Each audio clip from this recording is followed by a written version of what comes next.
What if CERN created a quantum camera which can take a quantum photograph of all of reality?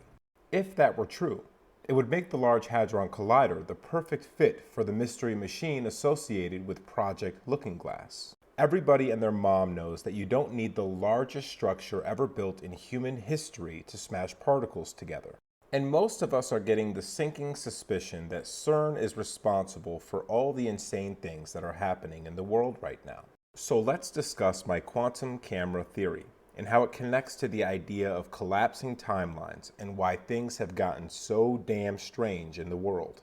I propose that the Large Hadron Collider might be capable of taking a quantum photograph of the entire Earth. In what ways would this differ from just taking a giant photograph of the entire Earth? Well, for one, it would be three-dimensional, and two, it would see every single particle in its quantum position across the entire planet. I'm talking every particle. When it took its picture, it could show the scientists every neutrino, neutron, photon, proton, gluon, you name it, and its exact position around the world. You might be wondering, what does that mean? Why is it important? And how would it explain all the strange things happening in our world right now? Well, that's where it gets really interesting. Because if this looking glass machine could take a picture right now in this moment and see every single particle in its position, and then take another picture in the next moment, it could understand the vectors of all the particles. Now, in layman's terms, this just means speed and direction. So if it could figure out the speed and direction of every particle, let's say across the Earth, it could figure out where it was going. And then it could figure out where it was going to be in the future.